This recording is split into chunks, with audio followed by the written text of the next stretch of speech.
of me? Do I feel lucky? Well, do you, punk? Good morning, Vietnam! I love the smell of napalm in the morning. You're gonna need a bigger boat. I feel the need for speed. I wish I knew how to quit you. Love means never having to say you're sorry. You do. You'll shoot your eye out, kid. What's up, film fans? Welcome to episode 267. Welcome to the Conjuring 2, and welcome to the Cine-Men movie podcast. I am your host, Juan. I am joined by the cast, the crew, the fella, Zach. How you doing? What's going on, everybody? I'm doing good. Johnny, how about you, man? I am doing fantastic, man. It is it's almost 90 degrees, and we're almost in November. You know, this weather cannot make up its mind. But I guess that's what fall is here in the good old state of Oklahoma. You know, you got winter in the morning and you got summer in the evening. Absolutely. There's no in between, apparently, until we get to like December 25th, and then it's like freezing cold. Yeah. But thanks for everybody. Thanks for joining us. Whether you're watching us on live on the Facebook or watching us on YouTube, on Imasawa Productions YouTube channel, or whether you're listening to us out there in podcast land. You can listen to us wherever you listen to podcasts. iHeartRadio, Pandora, Amazon Music, TuneIn, Stitcher, Spotify. We are wherever you listen to podcasts. But Zach, man, good week, long week. Are you ready for the weekend? It's officially hump day. It's Wednesday. I don't know if that matters to you. You know, if you live for the weekend, you don't look like you're a man who lives for the weekend. Look, you know, I don't have much going on in my life right now, but look, you know, we're getting into some movie seasons. We're getting into the Oscar season, so you know, I look forward to that. We have our first big competition movie this weekend with Killers of the Flower Moon, which I'll be checking out. So I'll talk about that next week. But hey, right now, I don't know about you, Johnny. We're in the week of Taylor Swift because she dominated the box office this weekend. So Taylor Swift dominated the box office. My daughter wants to go see it. But you haven't seen it yet? I'm hesitant on a almost 3-hour concert video. Well, you know what? When we get into recent watches, we'll talk about it. Or if you want to talk about it right now, there you go. Let's talk about it. So get into some recent watches. Zach, go ahead and mention some recent watches, or if you have any recommendations. Yeah. So obviously, probably like 80% of America and 80% of the world this past weekend went and saw the Taylor Swift Eras Tour concert film. Listen, did you have your Swiftie shirt on, and were you jumping up and down? Oh, look, wish I could take some video just to prove it to the world. No, in all honesty, I don't follow her music. I know maybe like the big songs like Shake It Off and Bad Reputation, all that. For someone that doesn't follow her, I'm not a part of Swiftie Nation. I really thoroughly enjoyed this, to be honest. I have much more respect for her as an artist now after seeing this than before watching it. She puts on such a big production that I've been to a lot of concerts in my life, but I've never seen anything like that. So I can't imagine. She charged about $800 a pop per ticket. You better get the biggest production you can get. Exactly. You watch that movie. There are people way, way, way off in the back, top row. She looks like a stick figure from where they're sitting, and they spent, like you said, $900, $800 to see her, just to be in the presence in that concert. And so, yeah, I mean, you know what? Let me ask you, as somebody who, I mean, granted, we're both nearly the same age, but let me ask, what does an artist benefit from charging that much for a nosebleed or for a cheapest ticket? You would think if you were an artist, you know, or if you are the number one downloaded artist in the world, or at least top 5, your average fan can't go see you. Yeah. I don't get stuff like that. And I truly think there's 2 reasons. I think she did this because, you know, she actually sued Ticketmaster from like hijacking the prices on her tickets. So I truly, you know, these artists, I think people want to blame the artists for charging that. They have no say whatsoever in how much they can charge on Ticketmaster. And the other reason is she's going to be doing international tours from here to November of next year. Correct. And so this is why she put this out here, because she may not even have another American show until 2025, maybe. The next American show is Louisiana next November. Oh, there you go. So yeah, if you if you want to see her, you have to wait a whole year, almost a full year and a month before you can see her in person in America. You're telling me when I click the links to go see that show next year, because I've looked into getting tickets. Like you're telling me that Ticketmaster is the only say so that why those tickets are that much. You're telling me she has no way of dropping those ticket sales? Like she's not the one them. No, from what I understand, it's like spotters that actually buy up all the tickets and they hijack the prices to these, even Beyonce's tickets. I think they're even more than hers, which are like $1,000 a piece. So I'm just like, and I totally agree with you. The average person who is a fan of Taylor Swift, you have to take out a whole freaking like bank loan to go see her. I'm just like, it's absolutely ridiculous. And so, we were chatting in our text thread, and $30, I get the full experience. I don't have to worry about parking. I don't have to worry about getting out with the crowds. It was a fun experience. I'll say that. So I definitely say if you're a fan of Taylor Swift or if you have kids that want to see it, it's totally worth the money. Nice. Otherwise, checked out Candyman for next week's episode from 2021. Frasier is back on Paramount Plus. The new season, we're 2 episodes in. I think they're trying to still get the formula right. I think they're still doing the comedy of the old show, but trying to do something new. And yeah, if you're a fan of Frasier, I think you're going to enjoy it. I think it's going to be a 10 episode season. I think so. By the time Thanksgiving is done or we get to early December, we'll still have some Frasier. Do you think it'll get to the popularity of the Roseanne reboot? I don't know. I don't know. I think Roseanne is the only revived show that has survived. Even when they booted her off and it's now the Connors, it's still thriving. Yeah, I think it's in season 7 or something like that. So that's insane. Yeah, and I truly think if Roseanne hadn't, that's a whole nother debate. But if she hadn't said what she said, that would still be the highest rated show on ABC right now. If the original Roseanne was on there. I mean, it is, but I mean, it's not like obviously, I don't know if you've seen the Connors, but you truly lose something when you kick off the star of the show. Yeah, of course. But I mean, even with the revival of Full House, Fuller House, Girl Meets World, some of those 90s stuff that's came back just has not hit. It doesn't work. It hasn't hit like Roseanne has. Even booting her off and, letting old Dan take control. Like, it's still funny. It's still tune in weekly. I haven't kept up with it since like last few seasons, but from what I've read, it's still kicking. And I'm like, man, it would be good to see Frasier kick off that way. Since you brought up Frasier, I wanted to bring this up to you. Yeah. Jerry Seinfeld recently in the news also said, never say never. He has something up his sleeve about reviving his show with his full cast from back in the day. What do you think about that? Obviously now I haven't seen all of Seinfeld. Like I'm really thinking about jumping back in the pool of Seinfeld because I'm like halfway through season 3 or whatever on Netflix. But from what I understand, from what I've heard, that series finale is really bad. Like even the cast himself was like, no, that was awful, dude. So like, I think, obviously we're such in an age now where bringing nostalgia things back is pretty much the norm, and it's going to continue. It wouldn't surprise me if Ray Romano brings Everybody Loves Raymond back and all this and that.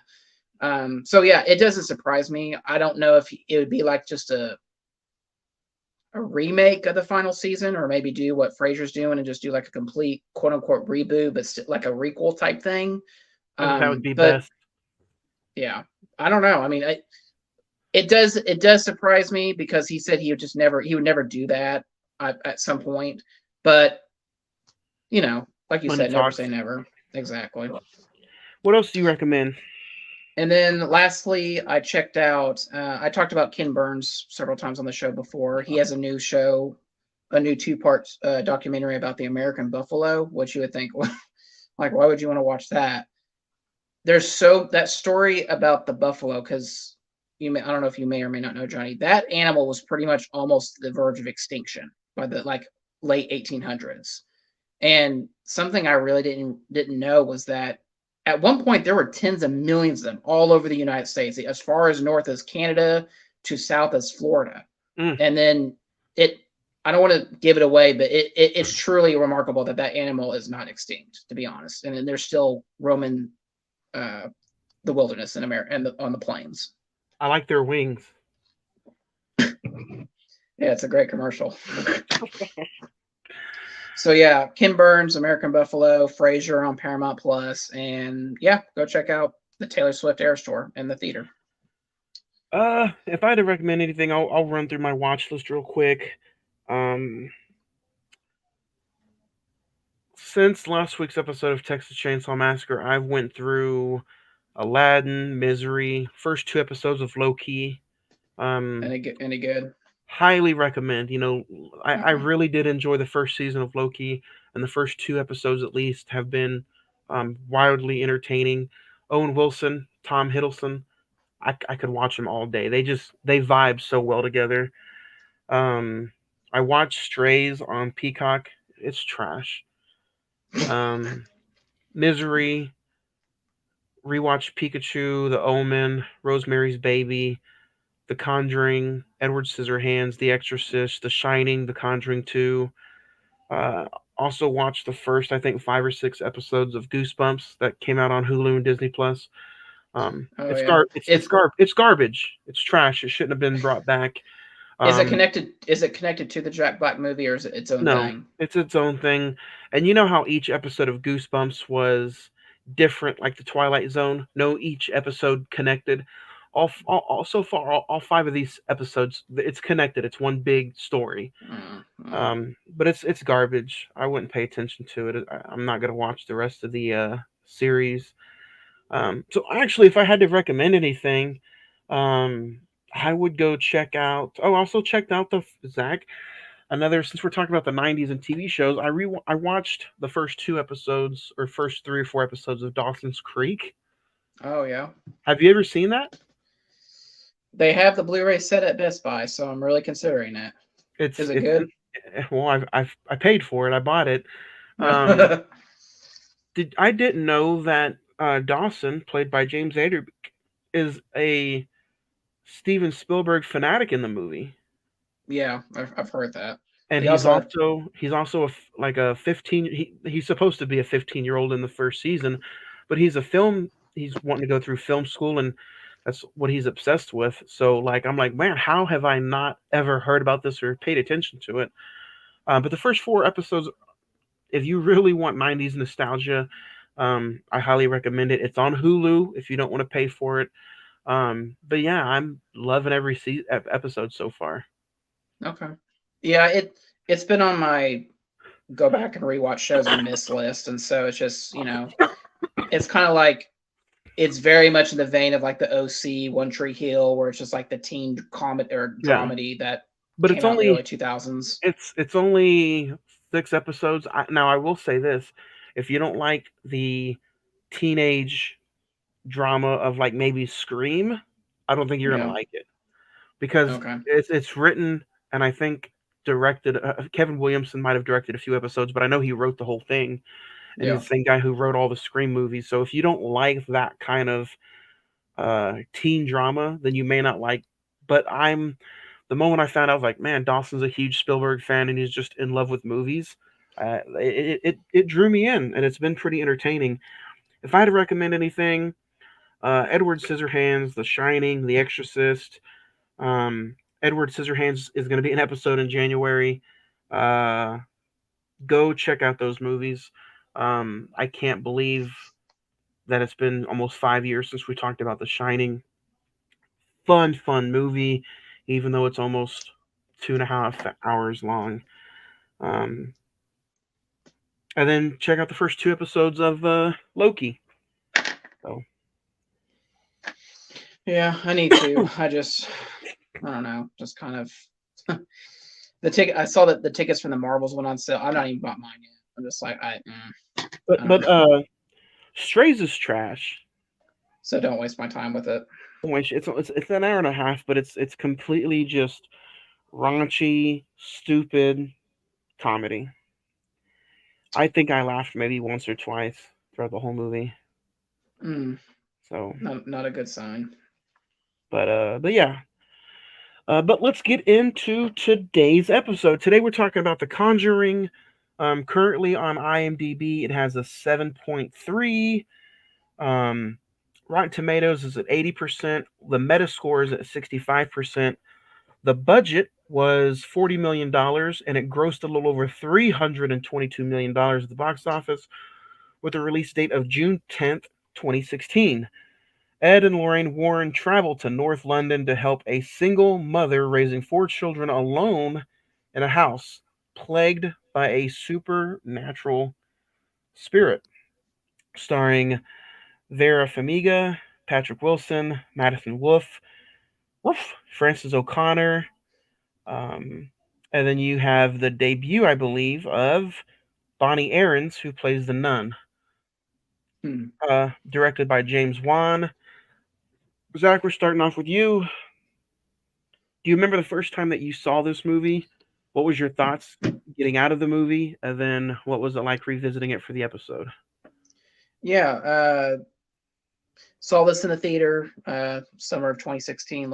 I think it originally came out. Yeah. Yep. I was really hyped for it because it just looked much different than the first film. It looked like we were going to go to a much more darker, like, feel for this type of film.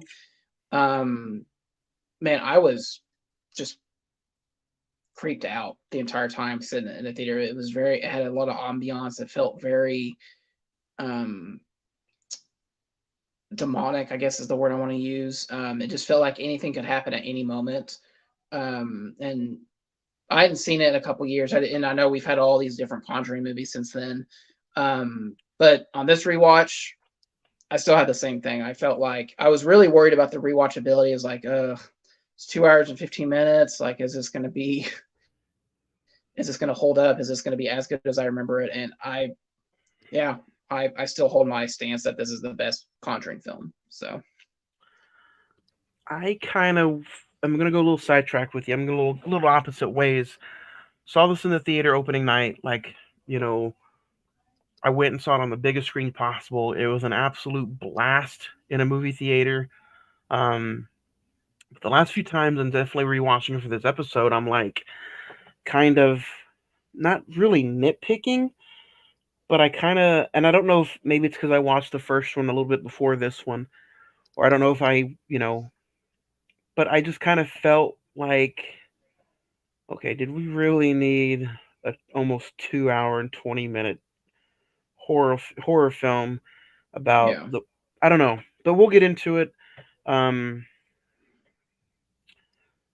gotta say this though, like, what is your stance before we get into this film on the Warrens and their real life situation with, and it shows in the movie too, people throwing them under the bus, saying that they're fakes, they're honies, and it's all a hoax.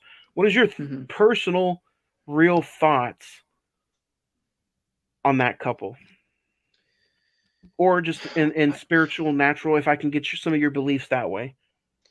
I think that the Ed and Lorraine stories are very obviously. I think the films really hype them up or not overreact, but overblown what the true story is. And I don't want to call them hoaxes or fakes or whatever, because obviously I haven't done that much digging on them.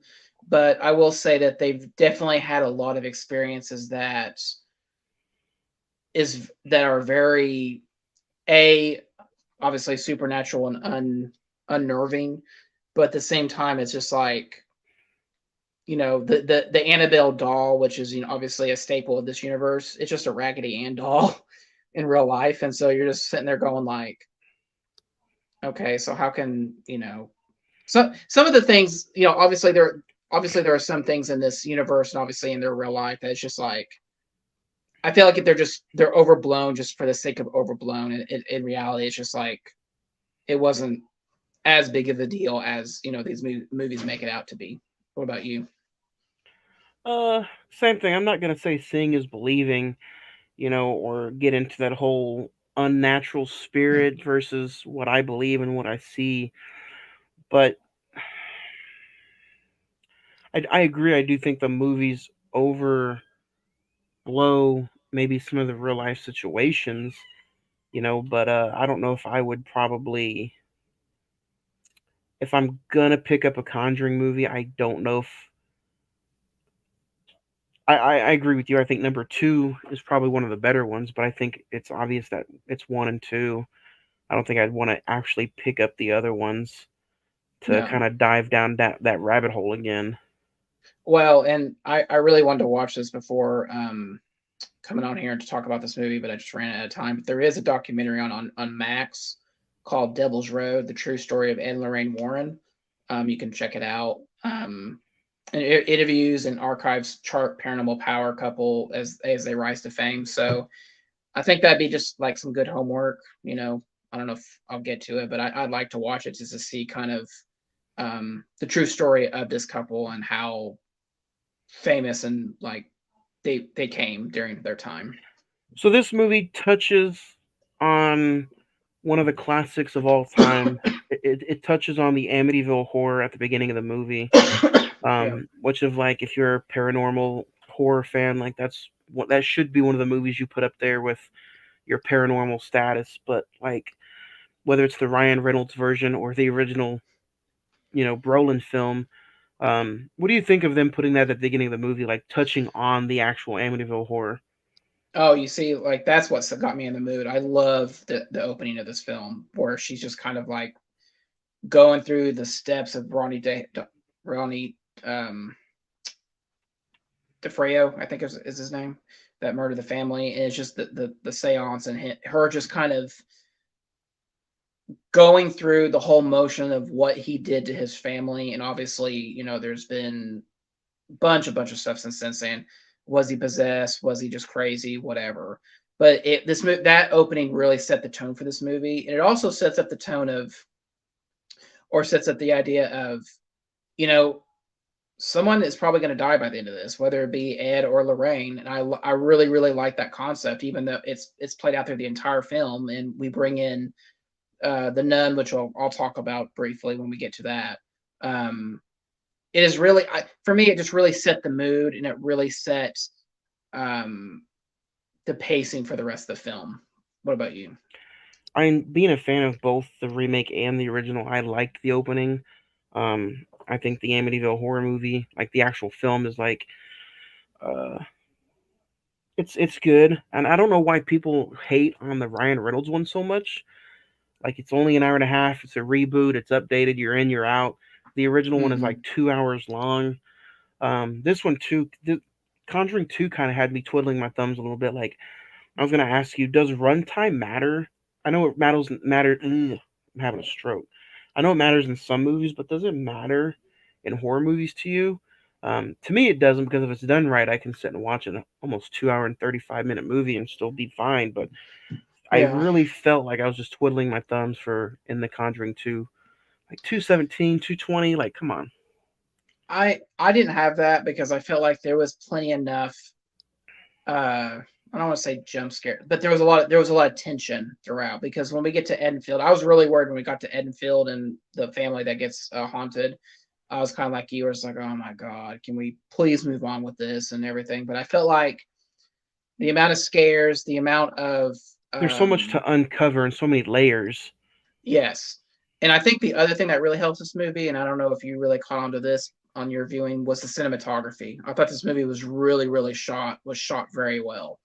And James Wan has a very good effect of twisting and turning the camera in certain ways where like the girl's walking up the stairs and you see just barely in the background the old man sitting in the chair, or the ghost of the old man. Um, I thought, like I said, I thought this movie was shot really well.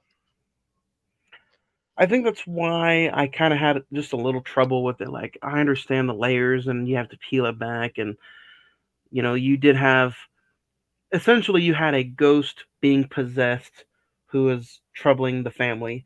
So there's a lot to uncover here in the movie. And maybe it's just the old school mentality of me, but I was like, just give me one demon, let him possess whatever the hell she wants. And let the story be basic, hour and 40 minutes to an hour and 50. Get me in and get me out. Um, Yeah. it probably did. Well, It probably didn't help either that I watched The Exorcist like a few days before this. well, yeah. I mean, that doesn't, when you quote unquote, some people call it the best horror movie ever made.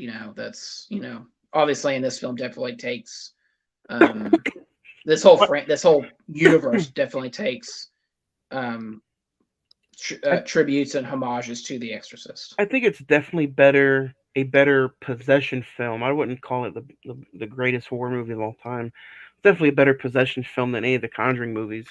But in your mind, what's different between The Exorcist and maybe The Conjuring 1 and 2? Like, why is one filmed probably looked upon as like, I'm not gonna watch that compared to The Conjuring 1 and 2 are fun films. I think, and I think maybe you and Ed had this conversation when you guys did The Exorcist, 4 or 5 years ago, whenever. Um, I think The Exorcist really hits home with people because it just delves deep on your faith. How strong it attacks your faith by just possessing a little girl. But the thing about The Exorcist, and I haven't seen it in forever, so you have to, you just watched it, so you'll be able to tell me. It's like I remember it being like the pacing of it being very slow. Like it's very like not a lot happens. Everything kind of gets dragged out a little bit. The Reagan stuff is very much like maybe the last 30, 40 minutes of the movie where she's actually possessed and all hell breaks loose. Oh yeah. Um, But see, that's the with thing. Like this, with that movie, is it's a different kind of layering because the first, I mean, it's really hard to say, but like it dives more deep into the belief that they don't want to believe that something's wrong with the girl. Oh, right? she's a single mother. The daughter's just wanting to, Act, reach out and do act stuff for out. attention. Yeah, exactly.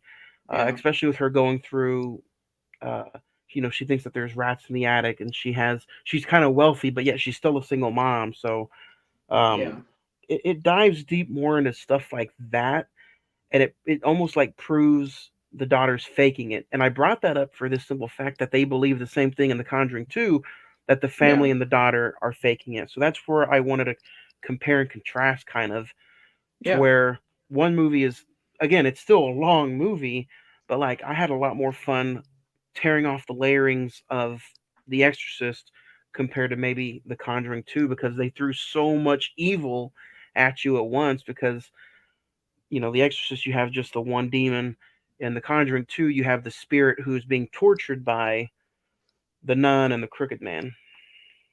yeah. And I'm glad you brought that up because I didn't know that was a plot point in The Exorcist, and so you can definitely like I said, everything that the Exorcist came out, what, 1973, 73. almost 50 years ago, 55 years ago. Um, that film, ever since that movie came out, everything has been trying to capture that horror or that suspense that it was able to create. I mean, even some of the better paranormal like movies, it's they're drawn from that experience of seeing The Exorcist, and so this movie, yeah, I mean, I'm sure James Wan wrote that in there, and maybe it did happen that the family was criticized as saying, oh, they're faking it or whatever, but yeah, you can definitely tell that The Exorcist had a huge impact on this movie. I almost enjoyed Lorraine being tortured more than I did the family in London going through their issues. Yes, and let's talk about that because I realized that, okay, before we go into that, do you enjoy this universe? Have you seen all the movies in this universe? Yeah. Do you enjoy it, or That do you was think after a while it? that was a question I asked on social media today. If you guys want to hit us up on the social media, I asked a question on facebook.com/the Cinema Movie Podcast. Also on the Instagram page, X, and send us some email.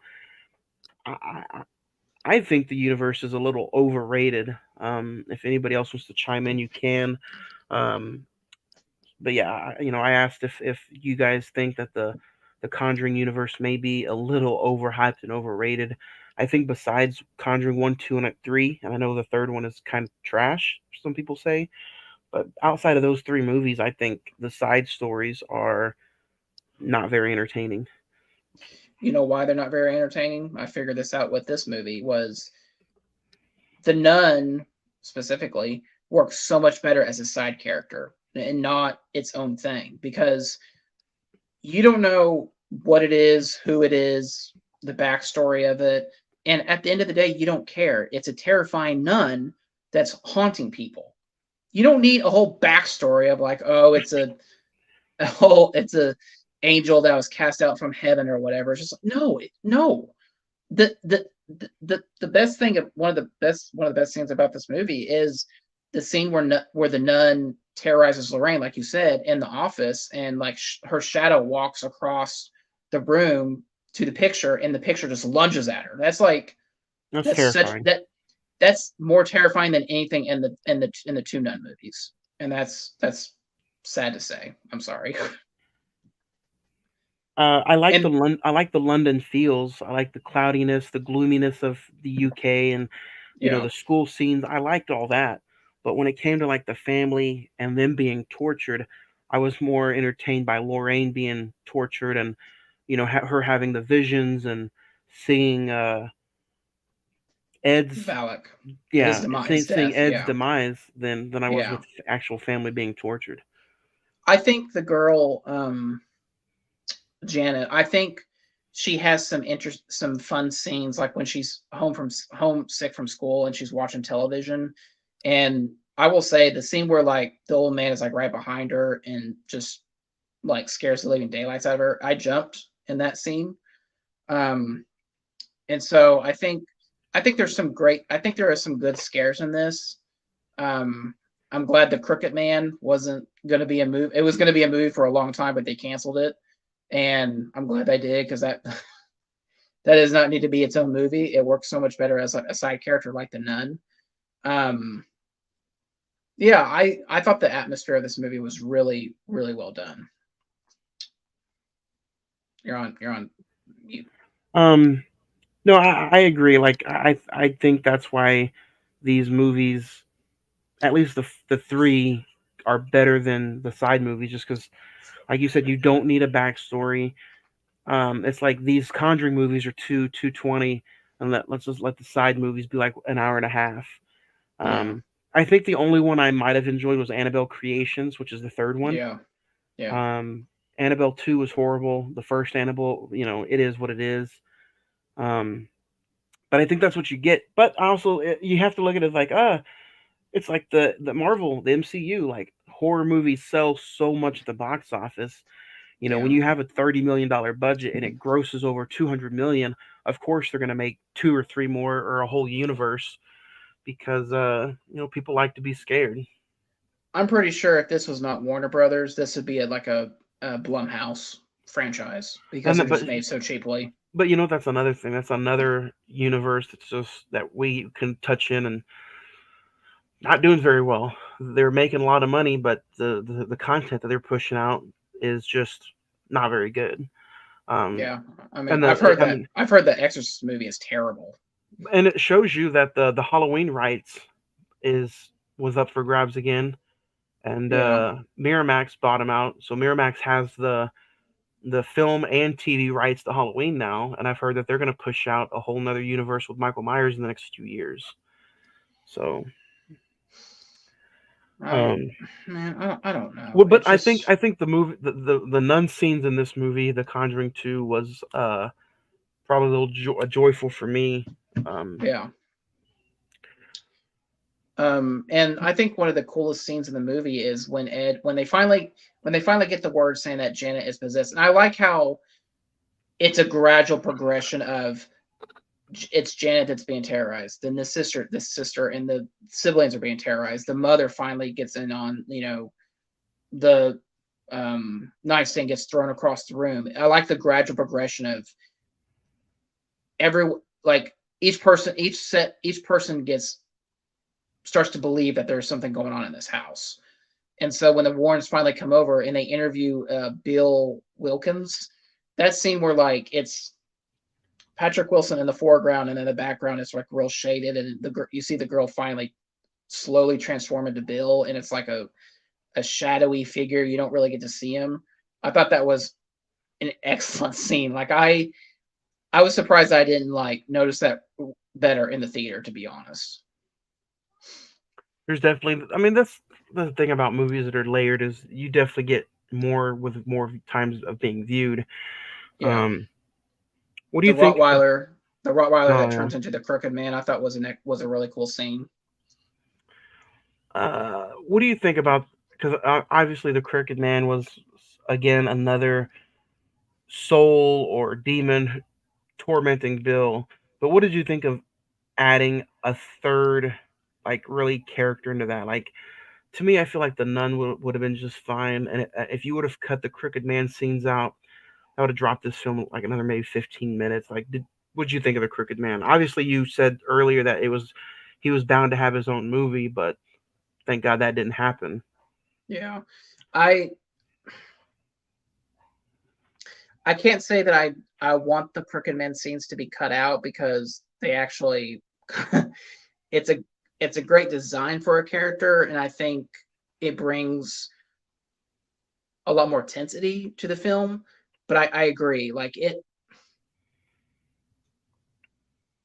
I agree and disagree, where it's just like you could have just had this be the nun for the entire length of the film. Like that's what's terrorizing this family. But it, like you said, there's much more layers to it. It's a demon that's controlling a spirit that wants to be rested. I don't think the nun had any effect on the Crooked Man. I think it's just like, another thing that was just, put in there for, writing's sake. But like I see what you're saying. I see the pros and cons of, we want to make this complicated but easy for people to understand, but we don't want it to be oversimplified. So What do you it's think? kind What do of you think? What do you think about them throughout the whole movie playing around with, you know, she's faking it, having the investigator, one investigator almost for sure saying that she's faking it. Did you ever doubt that, hey, what if this is a family that's faking it, or did you just want them to hurry up and prove that she wasn't? Like, could you imagine going down that route of a Conjuring movie about, hey, this family's actually faking the Warrens? Yeah, I'll admit, when I saw this for the first time and it was kind of revealed that, oh, she's a fake, it was faking, I was like, oh, that's it. They leave. That's that's the end of the movie. But I couldn't. There's a part of my brain when I watch this, like, it can't. A little girl like that, who's probably 6 or 7 or 8, she doesn't have the strength to literally move an entire nightstand across the room with that type of force. It's just some of the things. And I like how they kind of do the camera trick of, oh, they caught her in the kitchen throwing dishes, throwing knives, kind of making a mess, over tipping the table, whatever. But to me, that, like you said, the whole movie of them tricking the Warrens, I think that'd be terrible. That'd be utterly terrible.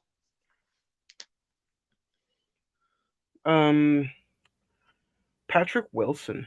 Let's talk about Patrick Wilson for a minute. If I would have known it was just going to be us, I probably would have done a little surprise top 5 Patrick Wilson movies. But Yeah. This guy has slowly started to become the Scream King, Yeah. as some people have called him. I mean, he did his directorial debut this past summer with Insidious, uh, The Red The Red Door. Door. Yeah. He's been in a lot of horror movies. He's been in some thrillers like Lakeview Terrace with Samuel Jackson. This guy does a lot of like scary movies. What do you think of Patrick Wilson? We don't talk about him that much, and this is really the first time we've really dived into Patrick Wilson. What do you think of him? I do think I think he's a very good actor. I think he's kind of been simplified, like you said, as a scream king. Because like when you look up look him up on Google. Insidious and Conjuring is like the top three things. I know. Oh Jesus, he was in Aquaman. I forgot about that. He was in your favorite movie of all time, Moonfall. So Watchmen. I think, yeah, I think he's capable. He's much more capable of being a dramatic actor where you believe him and he has resonance, other than just being like the scared dad or the scared husband of these types of horror or thriller films. So let me tell you, the way he portrayed Elvis in this movie, I almost could have said, hey, he might have won an Oscar instead of Austin Butler Austin trying Butler. to win one. Yeah, I think. And what do you think of that scene? That scene, I was going to bring that up because it was just like, that was probably like a good 10 minutes that you could probably cut from this movie. But, I like that scene.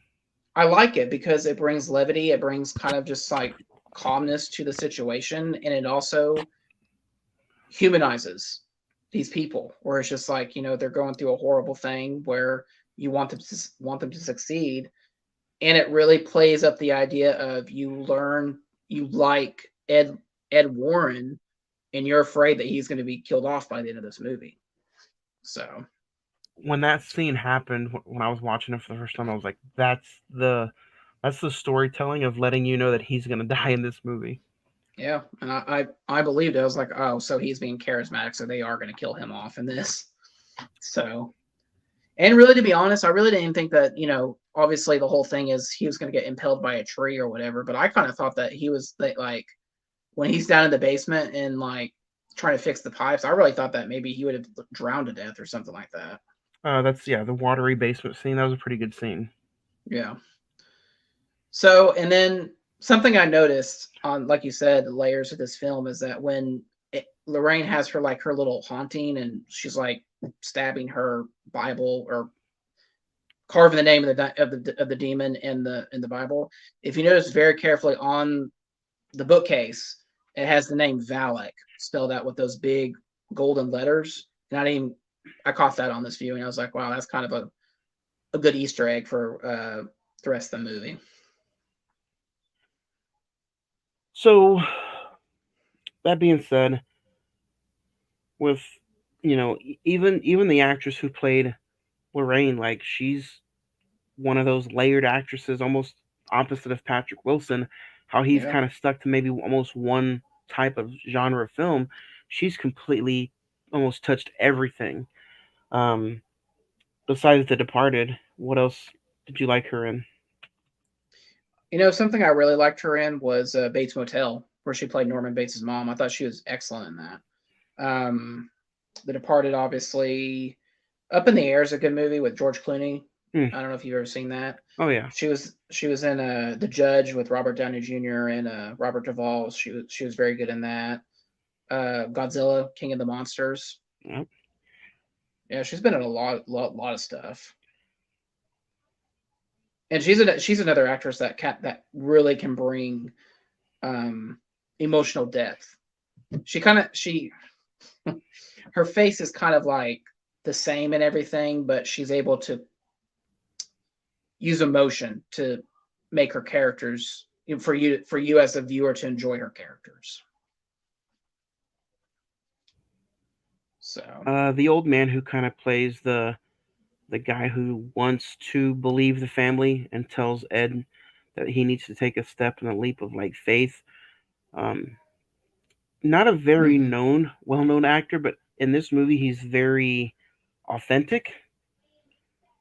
What do you think of his character in this movie, especially towards the end when he's letting Lorraine know about his daughter's death, which I thought was pretty touching.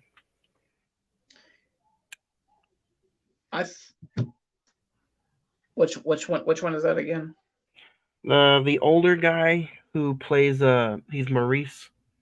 Who is kind of like on it for like the fame. He wants to be a part of history. Well, yeah. Yeah. I like how, yeah, the emotional depth of when he's telling about his daughter, which I kind of thought that like maybe the nun demon would use that against him or something like that, like bring like like a vision of his daughter to terrorize him. Um, I thought he did a good job of portraying the, like you said, he wants to be part of history, but not so much for the sake of helping this family, but just for the publicity of it. Um. So So you end up, they think she's faking it, and then he has the proof. They're sitting there playing with the the recorder, tapes, the recorder. He yeah, he has the proof. One of the scenes that kind of made me chuckle though was when he held the camera and he was like, "Oh man, it's so light and small." Um, Talking about the old school camera that was on his shoulder. yeah. The final confrontation, I felt like it needed to be a little bit more memorable. Oh, like I agree, but I don't agree because like if you had just like because you kind of get like the whole enchilada of, and I like how they like blinded Ed with the steam so he doesn't really know where he's going. You finally get one more interaction with the crooked man, and then the final the nun actually reveals herself. Um, but I like how it wasn't all drawn out. It was just all you had to do was say her name and it kills the demon, even though we have two nun movies to say It otherwise. But it, anyway, it kind of felt like, I'm definitely, anybody out there, I'm not comparing the Dark Knight to this, but it felt like with the Dark Knight Rises when you get so much hype surrounding Bane and a backstory. You got so much hype with this nun, and obviously out of the first two movies, even the third one, it's the better demon character of all three movies, yeah, and it's hyped up to be this big bad demon, and then, oh, just say my name, a little Destiny's Child right there, and boom, the demon's gone. yeah. It's like you build up this demon so much throughout the first film or the second film, and it's like, it's Hey, it's done. say my name. That's a preview for next week's episode. Okay. So, um, So I no, felt like, I'm not saying that Bill Murray and Dan Aykroyd needed to come in and bust this ghost out, but I felt like there needed to be a little bit more of a memorable moment. This, to me, there was no memorable, like, in-depth scenes about trying to get this demon out of the house. I'll disagree. I thought the final confrontation was definitely, it was worth the 2 hours and however long by that point, 2 hours and 5 minutes, whatever. Um, I felt like maybe you could have cut down some of the scenes where Ed was walking through the house half blind and showed more of the nun. But I think it would have taken away from the creepiness of that character, in my opinion. So, and obviously everyone saves the day. They vanquish the nun. Uh, do you like in these films where the credits is like the real interviews with these people that actually happened? Yeah, I do. I like the real life pictures and the real life recordings that you hear. I think those are cool. It makes the credits fun. I think it's Yeah. creative, but I do think, you talked about some of the spin-offs earlier. Um, I think this was again, it's not three. What do you think of the third film, kind of, and the spin-offs? Like, you know, they are for what they are. We were gonna do the third one a few years ago when it came out on HBO Max, but we kind of just was like, we'll save it for another day. Um, I thought that everything, like I said, I'll go ahead and state that this is the best of this universe. I would say probably this, the first Conjuring, and probably Annabelle Creation. It's as best as it gets. All the other ones are just it. Every film just repeats kind of the same beat in each one, whether it be Annabelle, The Nun, Curse of La Leona, which is debatable whether that's in that universe. It's all the same thing, and they don't. I mean, yeah, I mean, it's kind of cool that they kind of built this whole timeline of where everything happens, but at the same time, it just doesn't. It doesn't amount to much because essentially you're just kind of, like I said, you're playing the same beats over and over again to the point where it's just like, okay, I could put the Conjuring, The Devil Made Me Do It compared to the Nun 2, and it's just like it's the same movie. You're not. And You're not really doing anything different with it. What I mean by memorable is like you could binge watch the whole series, right? Yeah. And other than probably 2 and 1, they're all, you may not remember any of it because they all feel the same. Yeah, and the only reason to me 2 feels different is because of the luminous feeling of London. That's it. Yeah. The Nun's in there. Guess what? She's also in another movie and another movie. But like I said, and I think you would agree with me. I don't think you haven't seen the Nun 2 yet, but those 2 movies don't work because it's like you're building off the mythology of a character that works so much better as a side character, and you don't want to know anything about her because that's how terrifying she is. I mean, that scene where like the Warren's daughter looks down the hallway and sees her, that is genuinely creepy. I mean, it just walks into the next room. You don't know what it is, what it's doing, and whatever. And for these films to go and just have like a whole backstory to these characters, just like Annabelle Creation was kind of cool because it led directly into the first film as a prequel, but you don't. But even then, the Annabelle doll that's in the first movie is like a 5-minute leeway and has nothing to do with the rest of the movie. Yeah, that's true. That's very true. So, at the end of the day, I'll start off with favorite scenes. I think the watery basement scene is going to be fun for me because right there he kind of had doubt going into that scene, but he sees the fake teeth and his doubts rise even more. The nun scene where, like you said, she walks around the room and then she puts her hands around the picture and runs towards Lorraine. That's a fun scene. And then I do enjoy the scene where they can't find the little girl, and it's after the scene where she trashes the kitchen and they open the cupboard door and she's in there with her head all tilted sideways and stuff. I thought that was a fun scene. What about you? Yeah. Do you have any favorite scenes? The nun scenes are great. The interview with Bill Wilkins with Ed, where he's just kind of like I said, the way that they shot that I thought was really well done. I'll say the Elvis scene. I thought it brings some levity to the situation, and it was just a quiet, nice moment. And then the opening Amityville Horror walkthrough, I thought was, like I said, it set the whole movie off and put me in a good mood to be like, this is going to be different. This is going to be darker. This is going to be a lot more serious than I think than the last movie was. See, I would have liked them to touch that opening scene instead of going across the pond and touching going through the family of London. I always thought that would have been fun if they not go through another movie's story, but kind of like, hey, this is also another real life incident. I was gonna say, do you think it would have worked if it was just him investigating the Amityville Horror? I think that would have been fun too. But like you said, and I agree. The Elvis scene is a fun scene. We are getting one more movie. We are getting The Conjuring, The Last Rite, which I think is supposed to come out next year, I believe. So that'll be the 4th with the Warrens. Yeah, I think that'll be the last one. I think Farmiga and Wilson are like they're going to be done after this one. So which is fine because I think this franchise needs to die. So well, let's touch on it right before we get out of here and give a star rating. You said 4th one might be done.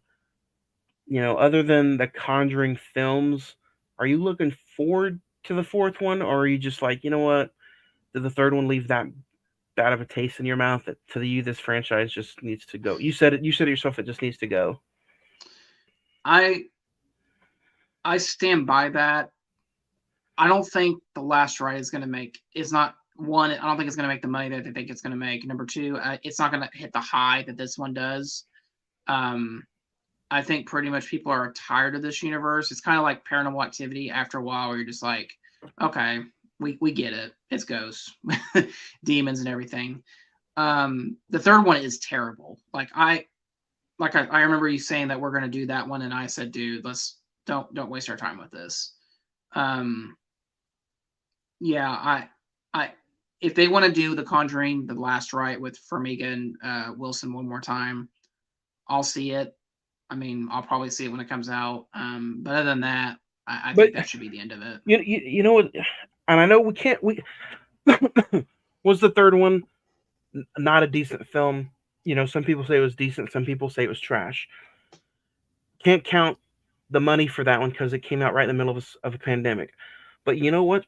The Nun 2 made almost $260 million on Yeah, just a $35 million budget.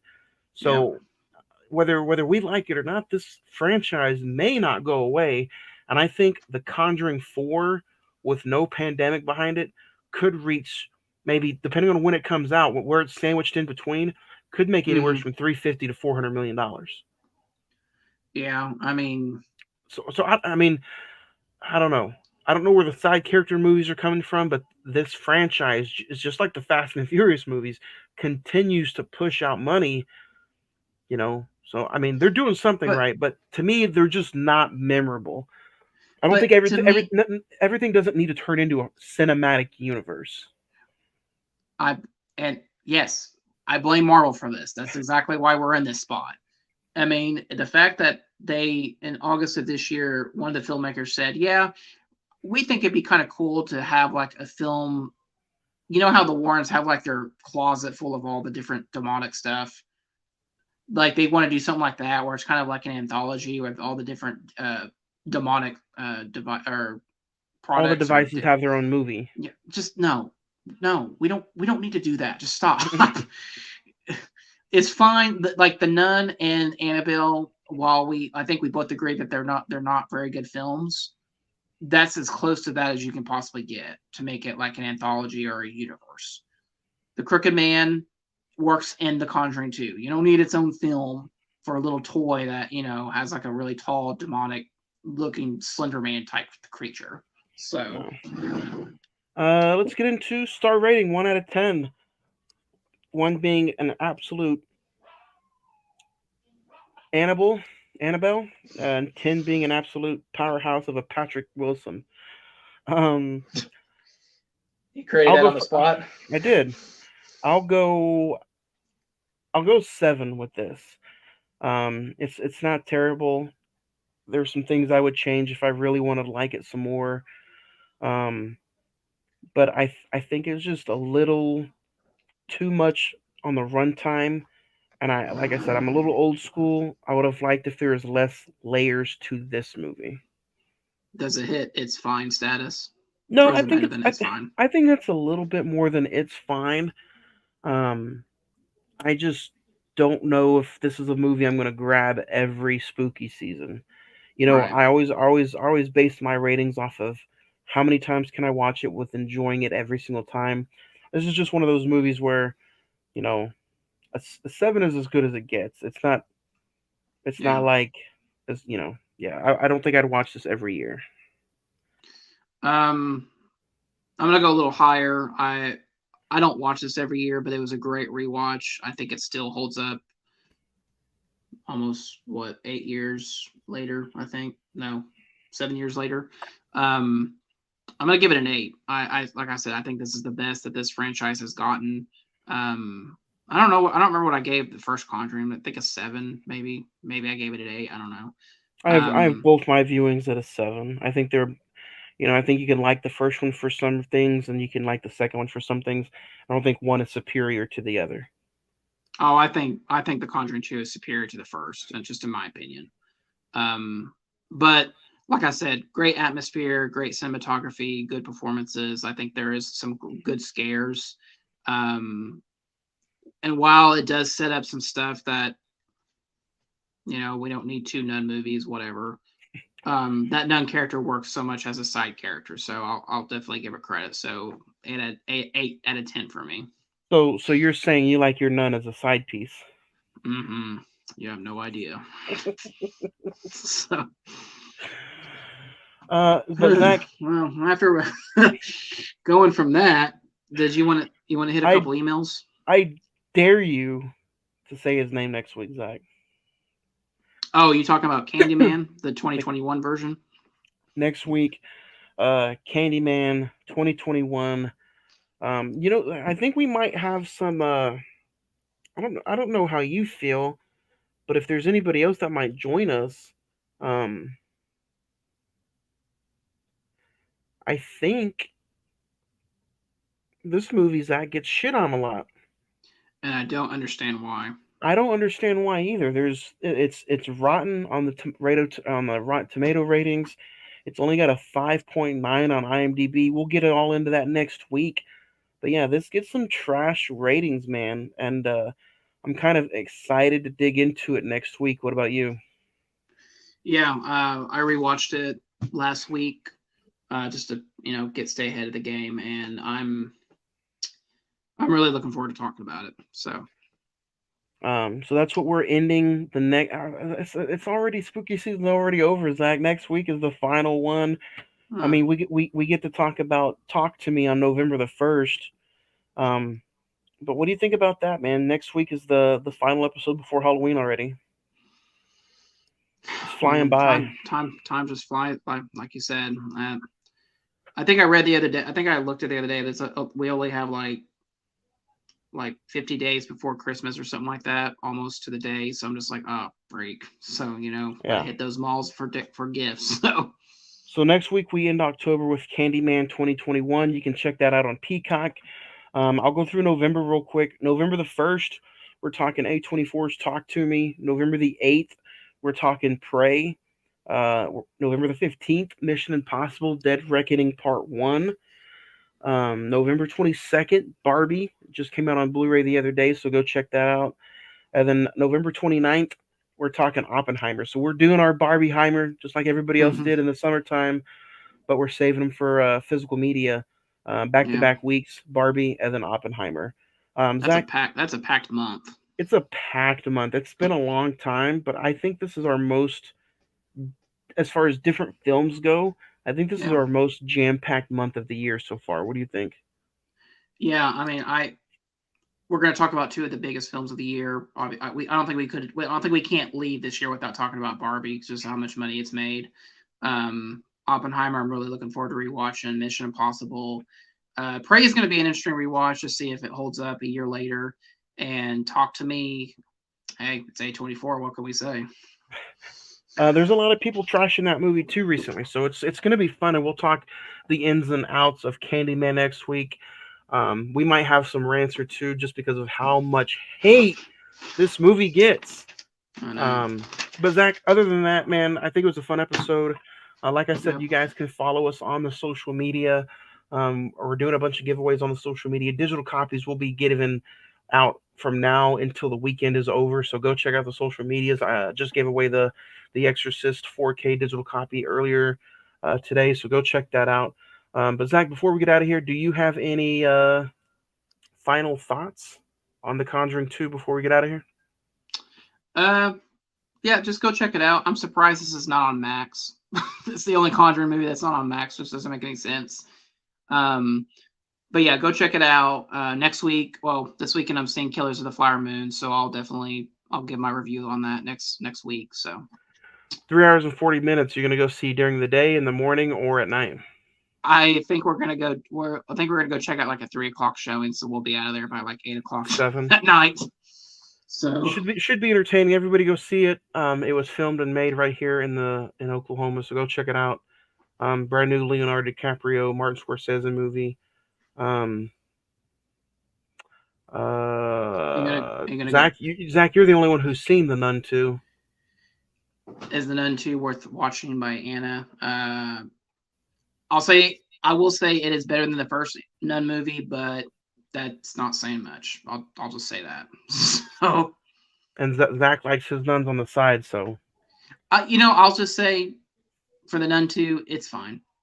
It's better. It's better than the first, but it's fine. All right. Candyman next week, October 25th. Zach, say his name 5 times before we get out of here, and we'll see you next week on the Cine-Men Movie Podcast. Say his name 5 times, Zach.